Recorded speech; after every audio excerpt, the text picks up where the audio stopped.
मौत के बाद जिंदगी का कैसा रूप होगा, इस बारे में तमाम तरह की बातें होती हैं।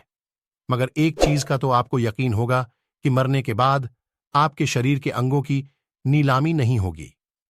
हाल ही में एक ऑनलाइन वेबसाइट ने मरे हुए लोगों के अंगों की नीलामी शुरू की थी, जिसकी शिकायत भी की गई थी।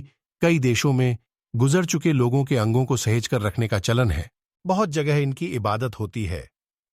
कई बार मशहूर लोगों के अंगों के नाम पर जालसाजी भी होती है।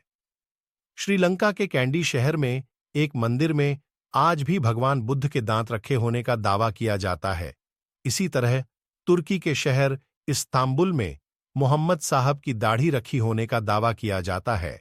रोम की सेंट जॉन लैटेरन बेसिलिका में ईसा मसीह की गर्भनाल सहेज कर रखी जाने के दावे भी किए जाते हैं। यह तो हुई उन लोगों की बात जिन्हें इंसान से बढ़कर भगवान के बराबर दर्जा दिया जाता है। पर ऐसे और भी बहुत से लोग हैं जिनके अंगों को सहेज कर रखा गया है। चलिए आज ऐसे ही कुछ मशहूर लोगों के जत्न से रखे अंगों से आपको रूबरू कराते हैं। इटली के मशहूर वैज्ञानिक गैलीलियो गैलीली की एक उंगली और अंगूठा इटली के फ्लोरेंस शहर में नुमाइश के लिए रखे गए हैं। उनके शव से ये अंग 1727 में उस वक्त निकाल लिए गए थे जब उनका शव एक कब्र से दूसरी कब्र तक ले जाया जा रहा था। अब गैलीलियो की बनाई दूरबीन के साथ ही उनकी उंगलियों और रीढ़ की एक हड्डी को फ्लोरेंस के संग्रहालय में रखा गया है। गैलीलियो के अनुयायी इस संग्रहालय को एक तीर्थ के तौर पर देखने के लिए आते हैं। फ्रांस के मशहूर राजा नेपोलियन बोनापार्ट के आखिरी दिन अंग्रेजों की कैद में गुजरे थे। साल 1821 में जब नेपोलियन की मौत सेंट हेलेना द्वीप पर हुई तो जिस अंग्रेज सर्जन ने उनके शव का पोस्टमार्टम किया उसने नेपोलियन का लिंग काट लिया। डॉक्टर ने उसे बाद में महंगी कीमत पर नीलाम कर दिया। इसे इटली के एक पादरी ने खरीदा था। 20वीं सदी में लंदन के एक किताब फरोश ने ऊंचे दाम पर खरीदा। फिर एक अमरीकी वैज्ञानिक ने इसे करीब $3000 में खरीद लिया। साल 2007 में इस अमरीकी वैज्ञानिक की मौत के बाद 2016 में उसके संग्रह की चीजों की नीलामी की गई। इसमें साइनाइड की वो शीशी भी थी जिससे जर्मन कमांडर हर्मन गोरिंग ने साइनाइड खाकर खुदकुशी की थी। जर्मन मूल के अमरीकी वैज्ञानिक अल्बर्ट आइंस्टीन जीनियस थे। उनकी मौत के बाद 1955 में उनकी आंखें निकालकर न्यूयॉर्क में एक सेफ में रख दी गईं। इसी तरह उनके दिमाग को पड़ताल के लिए निकाल लिया गया था, जिस पर बरसों रिसर्च होती रही। बाद में उनके दिमाग के टुकड़ों को उनकी आंखों के डॉक्टर हेनरी अब्राम्स को सौंप दिया गया था।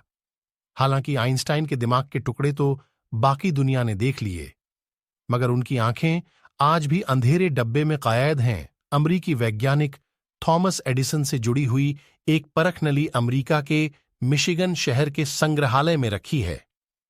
कहते हैं कि इस परखनली में थॉमस एडिसन की छोड़ी हुई आखिरी सांस कैद है। लाइट बल्ब, फोनोग्राफ और कैमरे का आविष्कार करने वाले एडिसन ने 1931 में आखिरी सांस ली थी। जिस परखनली में उन्होंने सांस छोड़ी थी उसे उनके डॉक्टर ने कॉर्क लगाकर बंद कर दिया था। उसे आज तक मिशिगन के संग्रहालय में सहेज कर रखा गया है। इसे बाद में एडिसन के बेटे चार्ल्स ने अपने पिता के दोस्त हेनरी फोर्ड को दे दिया था। फोर्ड ने इसे अपने नाम से बने संग्रहालय में रखवा दिया। साल 2011 में अमेरिका के अल्पासो शहर के एक दुकानदार ने दावा किया था कि उसके पास कुख्यात मैक्सिकन बागी जनरल पैंचो विला की वो उंगली है जिससे वो बंदूक की ट्रिगर दबाते थे। पैंचो की 1926 में हत्या कर दी गई थी।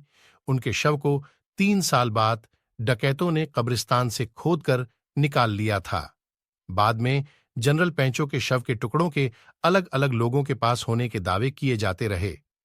जिस अमरीकी दुकानदार ने यह दावा किया कि उसके पास पैंचो की उंगली है, वह यह बात साबित करने को राजी नहीं था। बरसों इस पर बहस होती रही। आज तक डेव नाम का वो दुकानदार पैंचो के नाम से वो उंगली बेच नहीं पाया है। आखिर क्या वजह है कि लोग गुजर चुके लोगों के अंगों में इतनी दिलचस्पी दिखाते हैं? शायद किसी बड़े और नामी इंसान की जिंदगी इतनी राजदार होती है कि उससे जुड़ी हर चीज से एक कहानी बना ली जाती है। यही अंग बहुत से लोगों को गुजर चुके इंसान के आसपास होने का एहसास कराते हैं। जैसे आइंस्टीन के डॉक्टर अब्राम्स ने कहा था कि इस महान वैज्ञानिक की आंखें उनके पास होने का मतलब है कि आइंस्टीन आज भी जिंदा हैं।